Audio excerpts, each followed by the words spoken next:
diha kami mga lakaw, ikaw ang kuyog dinhi sa pag-abot sa panimalay ni Bibi.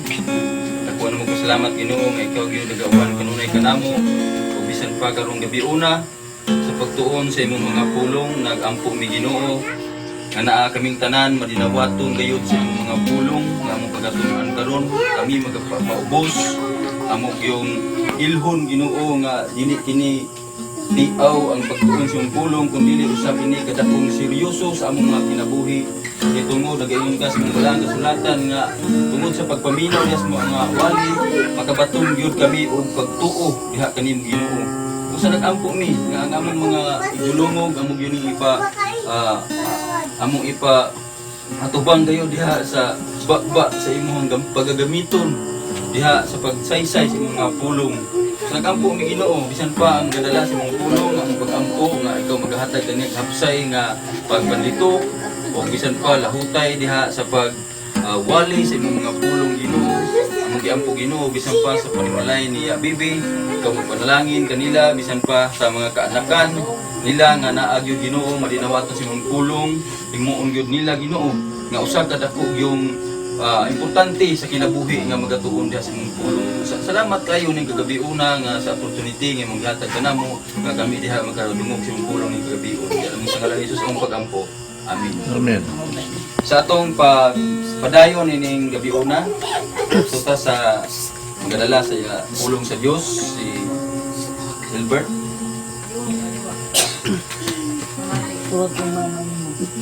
May gabi kanang pagtanan, diha. Ya. Be. Bata sumala sa gawit no. Kinahanglan gyud kuyog gyud sa Ginoo ang matag-usa. So karon sa atong pagsugod mga igsoon, migala. Atong ablihan ang teksto karon nato dinhi sa Salmo 127 versikulo 1 ngadto 5. Sa pag-ablis Biblia, dinita sa Salmo 127, 1 ngadto sa 5.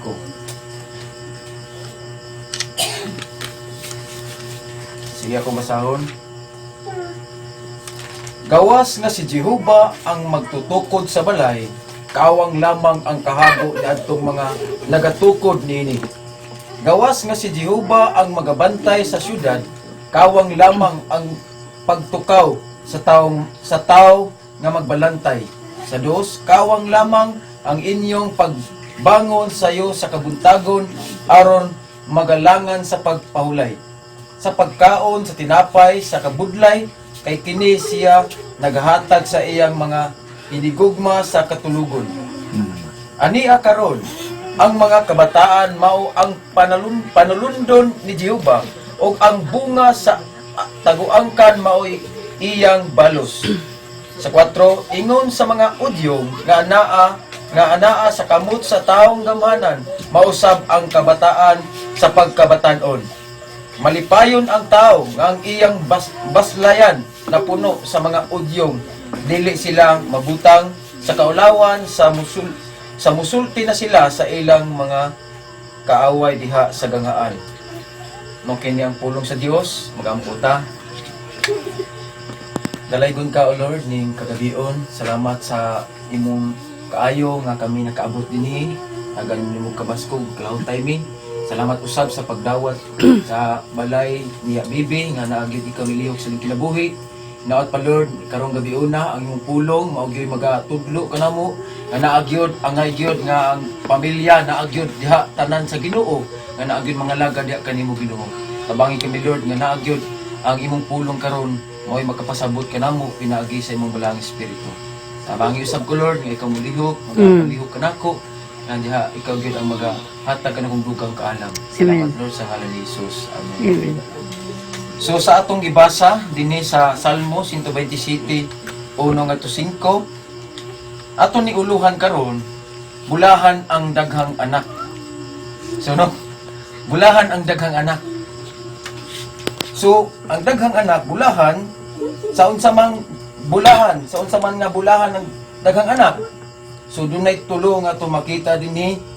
Una, natong makita nga bulahan ang daghang anak, kay tungod kini pagbuot sa Dios. So atong basahon dinhi sa verse 3.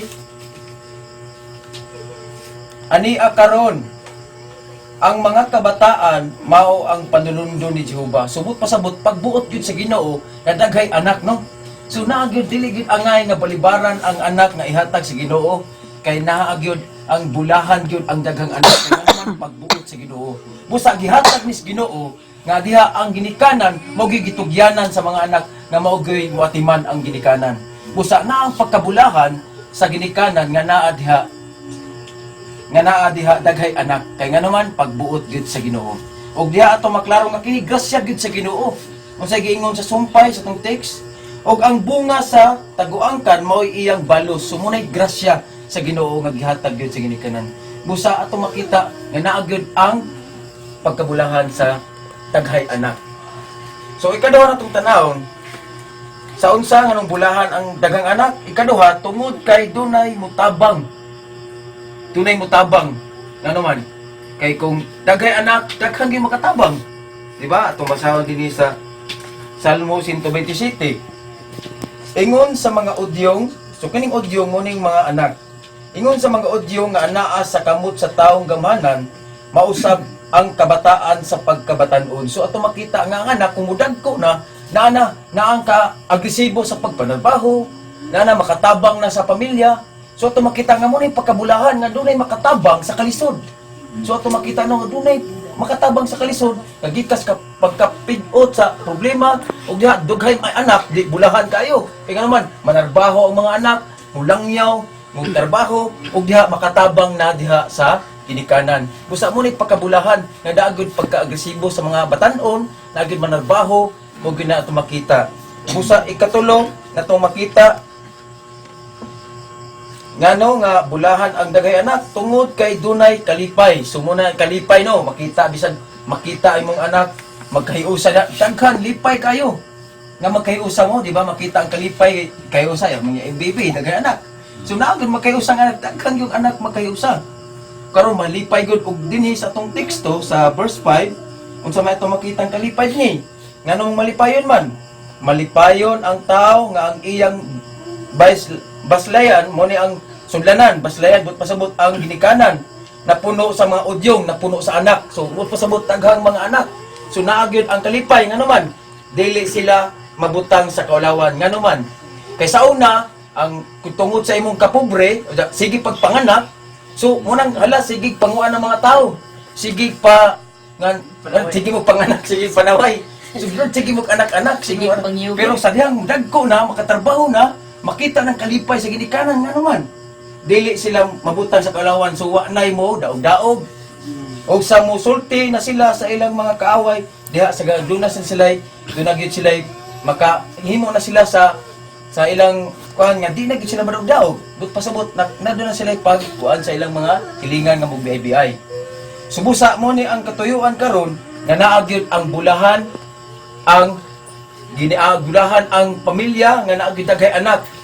Kay nga naman na kung nakita sa tulo ka punto, busa karon apan atong balikan ang verse 1 nga tusto. Dunay apan dili nga atong makita karon masayran gyud nato ang kamatuoran kung unsa gyud ang tinuod nga pagkabulahan.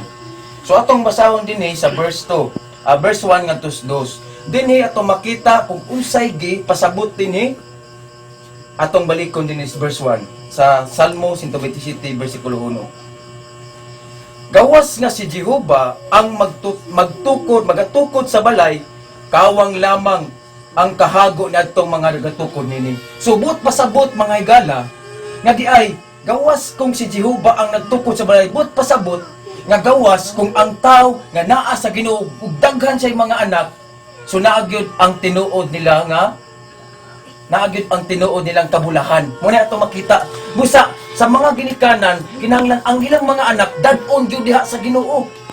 Kinahanglan naa gyud diha dad-on gyud sa Ginoo. Munay ang ginikanan gyud mag-una kay munay gisaligan sa Ginoo nga ang ginikanan mao gyud mugiya sa ilang mga anak nga dad-on dito sa Ginoo. Munay tinuod nga pagkabulahan. Kay nga naman atong makita karon ang mga tao na ang pagkadato, na ang pagkaharuhay sa kinabuhi apan wa sila diha sa tinuod nga Dios. Wa sila sa Dios nagkahiusa silang anak. Muna atong makita nga naa gyud gawas nga si Jehova ang magtukod sa balay. Subot pasabot nga kung naa ang Dios sa pamilya, naa gyud ang tinuod nga pulahan kay naa ang Dios nagalihok sa kinabuhi. Busa kung naa ang pamilya, ako mo ko'y anak, so kinsay dunay anak, kinahanglan nga naa dalhon gyud ang mga anak diha sa Ginoo. Nga diha atong makita nga naa na ang tinuod gyud nga pagkabulahan kay tungod daghay anak, bulahan kay ngano man kay tungod naa na gyud ang kalipay kay naa nas Ginoo nagkahiusa. Subusa no ato makita daw pa'y kawang dinhi unsa pa'y giingon dinhi. Kawang lamang ang kahago na itong mga nagtukod nini, gawas nga si Jehova nga magbantay sa syudad, kawang lamang ang pagtukaw sa tao nga magbalantay. Subot pasabot nini nga diha ang pamilya bisag unsa og bantay sa ginikanan sa mga anak, apan wa gihapon sa Ginoo, kawang lang gihapon. Nga naman kay ang tao tungod sa sala, bisan pag unsa og bantay tungod sa sala, ang tao paingon dito sa impierno. Tungod kay dunay sala nga nakamanunod. Busa bisan pag unsa kaharuhay ang kinabuhi, apan wa gyud relasyon sa Ginoo, wa gyud dihas Ginoo ang tao.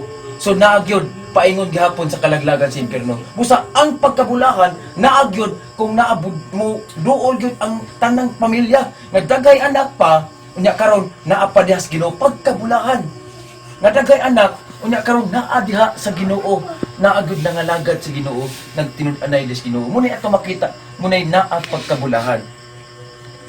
Kay diha ato makita nga kawang lamang sa verse 2, kawang lamang ang inyong pagbangon sayo sa kabuntagon aron magalangan sa pagpahulay sa pagkaon sa tinapay sa pagkabudlay kay niini siya nagahatag sa iyang hinigugma sa katulugon. So atong makita ganina nga diha gawas nga si Jehova ang magbantay sa syudad, kawang lamang ang pagtukaw sa mga balantay. So atong makita ang pagbantay gyud sa pamilya, atong makita mga ginikanan, ang pagbantay sa pamilya atong tanawon nga sama gyud ning usa ka gwardiya kung giunsa gyud niya ang iyang anak gidala sa Ginoo. Atong tanawon dinhi sa Buhat 16:31-32. So dinhi ang istorya dining usa ka jail guard, usa ni ka gwardiya nga nawad ag paglaom apan diha sa iyang pagkasabot dinhi. Unsay giingon dinhi sa Buhat 16:31-32. Og kaniya mitubag sila nga nagingon, tumuo ka sa Ginoong Hesus og maluwas ka, ikaw og ang imong pamilya.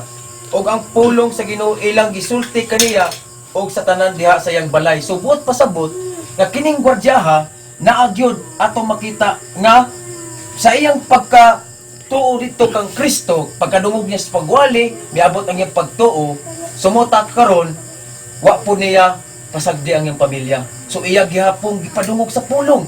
Subot pasabot ang ginikanan gyud mo gyud mag-guide sa anak aron maadto gyud sa Ginoo. Munang ang mga anak kinahanglan gyud nga tawgon gyud nga makapaminaw gyud sa pulong. Kay diha sa pagpaminaw magaabot gyud ang pagtuo. Busa ang ginikanan gyud mo igisaligan sa Ginoo. Munang naa ang pagkabulahan sa ginikanan nga daghay anak, munay pagkabulahan kad naa gyud sa Ginoo. Kay nga naman, naidaghang anak, unya karon naa pa sa Ginoo pagkabulahan. Busa, kung naagyod gustong maluwas ang imong anak, inviteon gyud ang mga anak paduolon papaminawon gyud diha kung ikaw tinuod nga nakasabot sa kamatuoran. Kay sumala dinis gwardya, sa dihang bituo na siya kang Kristo, wa gyud niya pasagdi ang imong anak. Unsay giingos 32? Ug ang pulong sa Ginoo ilang gisulti kaniya og sa tanan diha sa iyang balay. So naagyod gipadungog gyud sa iyang balay ang pulong sa Dios. Busa atong makita no nga naagyod og karon napoy atong makita dinhi sa verse 2 sa atong gibasa ganina sa verse 2, kawang lamang ang inyong pagbangon sayo sa kabuntagon aron magalangan sa pagpahulay sa pagkaon sa tinapay sa kabudlay kay niini siya nagahatag sa iyang mga higugma sa katulugon. So ang mga tao karon tanaw natong kinabuhi, hala, buntag sa iyo, sa imong bangon, magtrabaho, hala, maningkamot sa ilang kinabuhi. So, mo ba na kapahulayan nga meruhay, pero di na kapahulay ko nili, paghago na. Busa mo na pagbudlay, busa ang mga tao, busy ka sa pagpanarbaho, apan way panahon sa Ginoo. Busa kung ang tao maghago, naa pagpaningkamot sayo mo bangon magnarbaho apan asaman gyud buduol ang tao aron gyud tinuod makapahulay. So atong tan-awon naa lang gyud kang Kristo ang kapahulayan sa tao. So atong basahon dinhi sa Mateo 11:28 ngadto 30. So kinsay mo basa palihog? So naa lang gyud kang Kristo ang kapahulayan sa tao. Sige, ako na lang magbasa. Umari kanako Sige, sige, kamong tanan nga nabudlay o nabugatan Mm. o papahulayon ko kamo. Isangon ninyo ang akong yugo diha kaninyo o pagtuon kamo gikan kanako. Kay ako maaghop o mapaubsanon sa kasing-kasing o makakaplag kamo pahulay alang sa inyong mga kalag. So, atong makita no, salamat sa pagbasa. So dinhi ato maklaro nga naa gyud ang kapahulayan naa lamang kang Kristo. Kay kung diha kung pag-awhag si Kristo dinhi mo nang muduol gyud kay ngano man nag-awhag umari kamo kamong tanan nga nabudlayin. So ang mga tao naas pagkabudlay sa mga trabaho na kontento na sila mo na ilang gihimo nga nalipay sila ang mga trabaho apan kapoy kayo sa iyong bangon apan unsay giawhag ni Kristo nga paduolon gyud diha kang Kristo ang mga nabugatan o papahulayon kamo. So naa gyud ang kapahulayan ni Kristo. Wa gyud laing kapahulayan. Og isangon, ang sa may isangon ang yugo ni Kristo kay nga naman kay yugo ni Kristo og pagtuon kamo gikan kanako mo nang naatas Bible study. Kay diha sa Bible study pagtuon sa impulong naa gyud unsay giingon si Kristo maaghop o mapaubsanon sa kasing-kasing mo nang dunay kapahulayan ang atong kinabuhi. Nga naman wa ta atong kinabuhi wa tay pagpaubsanon kay nga naman naatas mga problema. Busa diha kang Kristo naa ang kapahulayan kay nga naman mapaubsanon sa kasing-kasing. Sumunang atong kasing-kasing dunay kalipay. Sumunang bulahan kay dunay kalipay sa tao nga naa diha sa Ginoo. Og diha makakaplag kamo pahulay alang sa inyong mga kalag. Sumuni naghisgot di bahin jud sa kalag kay ang kalag kung wa gyud diha kang Kristo ang tao, kung wa gyud ni Kristo ang tao, ang ikamatay sa tao paingon gyud sa kalayo sa impierno kay tungod sa sala. Nga diha ang sala na panunod mo nang mubuhat og sala ang tao apan sa dihang muduol kang Kristo naa gyud ang pagkapahulayan diha sa iyang kalag. Mo nang kaluwasan gyud naa lamang kang Kristo. Busa kay masayon ang akong yugo ug magaan ang akong luwan. So sayon gyud ang yugo ni Kristo ug gaan ang iyang luwan. Subot pasabot ni nga naa gyud makita nga sa pamilya gyud ang ginikanan gyud nga bulahan ang ginikanan bulahan gyud ang daghang anak. So muna iyon nagpasabot nga bulahan ang daghang anak nga naa diha sa Ginoo. Nga naa diha kang Kristo. So bulahan gyud ang daghang anak nga naas Ginoo. So wa gyud bulahan ang mga tao nga nalang kabisi ning kalibutana. So muna di na makita nato nga muna sila bulahan. Kitang naa nagtuon sa pulong, kita mo'y bulahan kay dunay tay kapahulayan diha kang Kristo. Munay at kamatuoran karon nga atong nabatian sa pulong sa Dios. Nga kinahanglan nga kung kita ginikanan, kita gyud giya sa atong anak nga papainawon gyud at tinon gyud og mga panagtigom sa maning Bible study kay diha gyud sa pagpaminaw diha gyud moabot ang kapahulayan pagtuo. Munay grasya sa Dios sa pagpaminaw miabot ang pagtuo dito kang Kristo. Busa mo nang naa na ang pagkabulahan kung ang tao tanan tibuok pamilya naa na diha sa Ginoo. So busa mga higala inaot pa nga naa gyud ang ginikanan gyud atong basabtan nga kinahanglan gyud mo gyud magpasiuna diha sa pagpaminaw sa pulong sino mo gyud katungdanan sa ginikanan kamoy gipiyalan sa Ginoo ang ginikanan kamoy magatiman sa anak ug dalhon paingon ngadto sa Ginoo. Amen. Usa magampo ta. So hinaot pa nga wa to mulabay kawang ang atong pagpaminaw karon nga naa gyud bulahan ang daghang anak kung naas Ginoo. Magampo ta mga igsoon.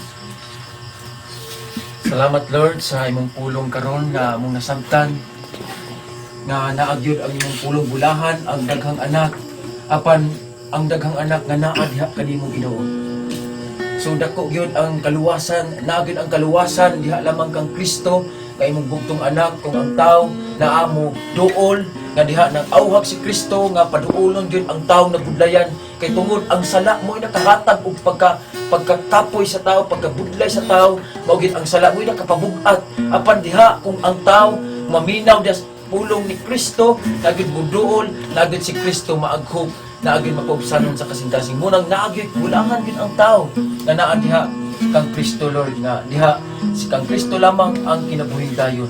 Dapat pa Lord nga naagyon ang imong mga katawhan karon nakapaminaw sa iyong pulong nga naagyon ang ginikanan angay gyud nga mo'y maugiya sa anak nga dalhon gyud sa pagpaminaw sa maong buluhaton sa maong Bible study kay diha gyud sa pagpaminaw mag-aabot gyud ang pagtuo diha kang Kristo. Salamat ning gabi na Lord nga naagyon imong mga pulong karon mao gyud nagpasabot ka namo nga hinaot pa maghatag kang grasya na makaluwas ning gabi na sa matag usa nga naminaw. Salamat Lord. Ining dalangin sa ngalan sa among Ginoong Hesus. Amen. Kuya, sige pa kay Sumpay. Okay. Kay Sumpay. Sige. Kung nadungog ang pulong no, kung unsa gyud ka bulahan ang tao nga daghang anak. Bulahan siya kung kana dili makawang kung naagyod kang Kristo. Labaw na siyang bulahan ang tao nga daghang anak kung naghiusa sila diha kang Kristo. Usa kay bulahan mo ng tao nga naghiusa sa magkaron naghiusa pud diri atong awiton ang himayaon ta ang Dios. Number. Ang himayaon ng Dios ay ang buhat no nga gihatagan ng mga tao daghang anak. Gagayonan ang mga tao nga maghiusa diha kang Kristo. Page. Number 2, himayaon ta ang Dios. Sing.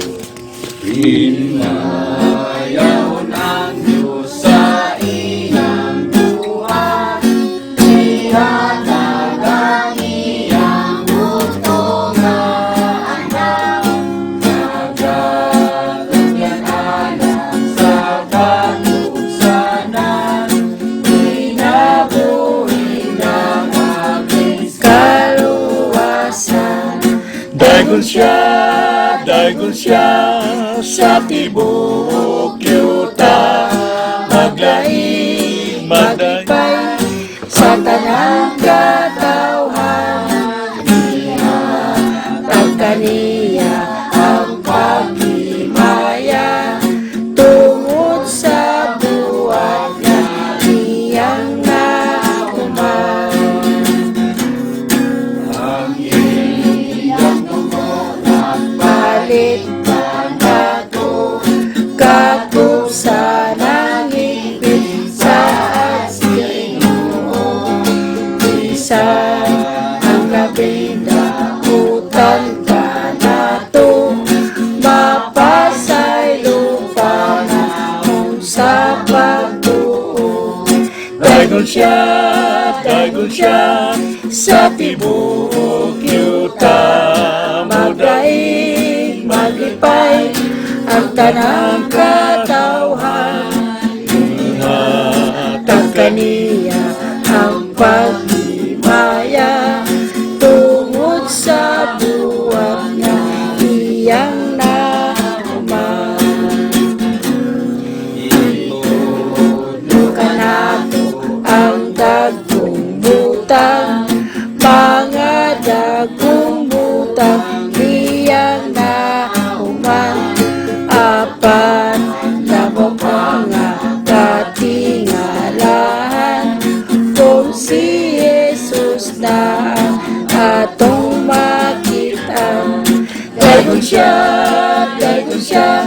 sa tibok yuta, magdaig, maglipay ang tanang katawhan, ihatag kaniya ang paghimaya tungod sa buhat na iyang nakuman. Amen. ang puta. Kami gamana namong Dios nga balaan among gi-live gagi pasalamatan Ginoo sa mga pulong bisan pa sa mga awit nga angayan gyud ka namong himayaon tungod kay nagahatag kag pagkabulahan sa imong mga katawhan nga daghang anak nga naa nagkahiusa diha kang Kristo. Amen. Sa salamat kayo Ginoo sa imong mga pulong nga among nadungog karon sama sa panimalay niya Bibi nga naa bulahan kayo sila Ginoo nga daghan siya anak nakita diha Ginoo sa mga katawhan nga mga anak niya karon nakatabang na. Pansalamat kayo Ginoo sa panalangin nga gihatag sa pamilya niya Bibi nga naagyod ang dalipay kahiusa diha nga naa sa panahon nga sila magkatigom naon ta Ginoo nga mga pulong nga ilang nadungog ma-share sa tibuok panimalay. Among giampo Ginoo nga ang imong bilang espiritu mag-aabli sila magkasing mga pulong nga ilang nadungog ila kinihing ibutang sa ilang kasing nga ma-share diha sa tanan niyang mga kaanakan. Bisan pa kanamong tanan Ginoo nga na maghiusami sa panahon nga kami mag-fellowship kami mga kaparintihan dinhi sa tibuok ng taon among giampo Ginoo nga ang among mga ngabil mga baba nga naa kami ginilawas na nimo among kini may share sa ubang pang mga kaparintihan namo nga naa gyud ang manuluwas nga among kaluwasan sa among tibuok kalag sa among espiritu nga naa nangandoy kami o bahandi nga nasa langit nga naa lamang ni Kristo ang kaluwasan Ginoo apan ang luna sa langit Ginoo para sa among kalag mo gyud among kinahanglan i-share diha sa among mga tanang tibuok dinhi sa Labaw sa na dinhi sa Tontown Community Bible Church Ginoo. Sa dako namang kahingawa sa tanang mga katawhan nga makadunggunta sa imong mga pulong sa matag Bible study aron diha ang imong tibuok dinhing lugara sa Tontown na agyud magkahiusa kami diha sa pagsimba o pagsimba sa espiritu kamatuoran. Salamat Ginoo ning kahigayunan ginong gihatag nila dinhi niya Bibi nga kami diha magka hiusa diha pagtuon sa imong pulong diha lamang pangalan ni sa imong mga pag-ampo. Amen.